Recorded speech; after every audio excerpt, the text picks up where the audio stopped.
digital ini menyeimbangkan kepentingan ekonomi tanpa menghilangkan nilai-nilai gotong royong dari Pancasila.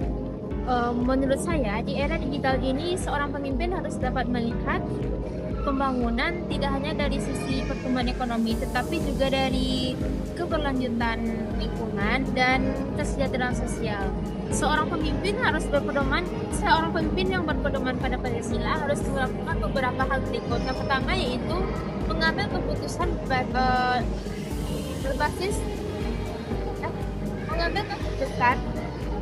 berbasis teknologi, dan yang kedua yaitu mendorong kolaborasi dan partisipasi masyarakat.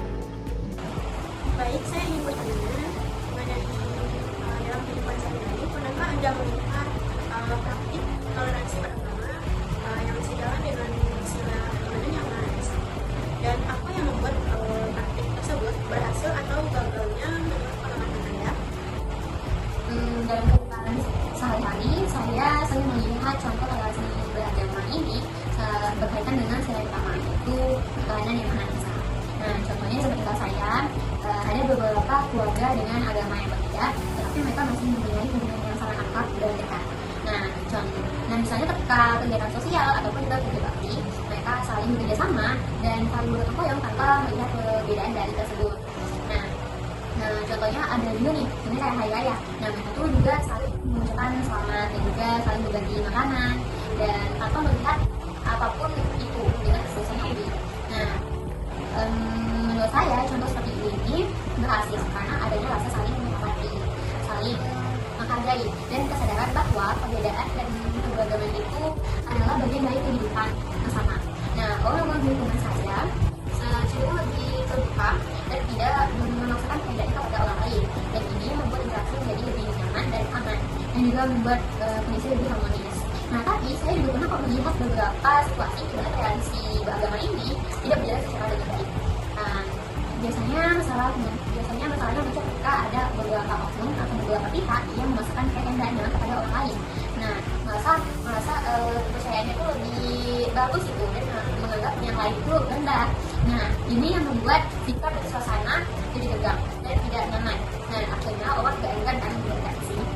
Nah, jadi menurut pengamatan saya, kunci keberhasilan praktik toleransi itu ada di ketika sikap saling menghormati dan kemampuan untuk memiliki keberagaman, dan juga menganggap bahwa keberagaman itu adalah hal yang lemah. Kalau di hal itu ada, biasanya hubungan antar umat agama dan juga umat manusia bisa berjalan dengan damai dan juga akan harmonis. Nah, sekian menurut saya seperti itu. Jika Anda menjadi pemimpin di lingkungan Anda seperti RT sekolah atau kantor, keputusan sulit apa yang mungkin Anda hadapi ketika harus memilih antara pembangunan dan kelestarian lingkungan? Bagaimana Anda akan memutuskannya dengan bijaksana? Mungkin pada zaman sekarang ya, yang mungkin zaman ini sudah berkembang dengan pesatnya. Ya, mungkin pada zaman-zaman ini seorang pemimpin itu akan dilema dengan pembangunan yang berkembang. Seperti di perkotaan yang polusi udaranya semakin banyak, yang karena penyebabnya salah satunya adalah pertumbuhan hijau atau salah satu pohon-pohon di perkotaan itu ditebang. Itu yang salah satunya menjadi populasi udara itu semakin banyak. Dan kalau saya menjadi pemimpin, saya akan bermusyawarah atau berkontribusi dengan yang lain, apakah tidak harus semua pertumbuhan hijau akan saya tebang atau saya hapuskan.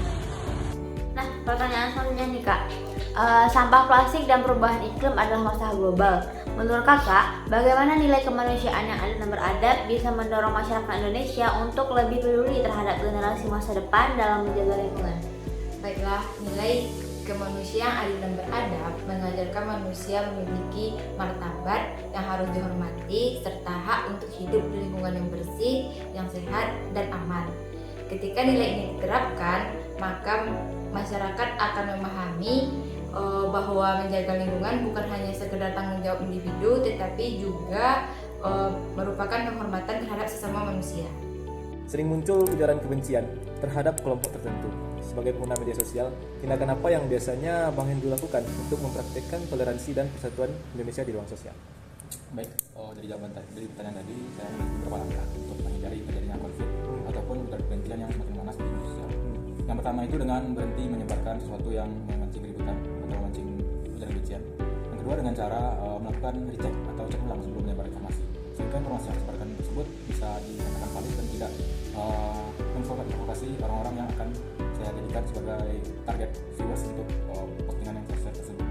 Lalu berikutnya, jika saya melihat postingan-postingan yang sekiranya memprovokasi ataupun saya rasa bisa menimbulkan intoleransi antar sama pengguna media sosial, jadi saya lakukan dengan report. Ada opsi report di Instagram, laporkan. Jadi saya lakukan postingan ataupun media tersebut, sehingga itu bisa diproses di Instagram dan kemungkinan besar akan dibina oleh sadar langsung. Yang keenam, pernahkah Anda menghadapi situasi di mana harus memilih antara kepentingan pribadi dan kepentingan bersama? Bagaimana nilai musyawarah mufakat dari Pancasila bisa membantu menyelesaikan dilema tersebut? Dan untuk pertanyaan ini, saya rasa saya pernah mengalami dilema apakah kepentingan saya pribadi dulu ataupun kepentingan kelompok terdahulu yang didahulukan. Nah, menurut saya itu tergantung skala prioritas ataupun kepentingan yang mana dulu yang sangat-sangat dibutuhkan dalam waktu terdekat. Dan musyawarah mufakat itu sangat-sangat diperlukan untuk menyelesaikan hal ini, karena dengan musyawarah saya berbicara dengan kelompok saya, banyak penyelesaian yang nantinya bakal didapatkan.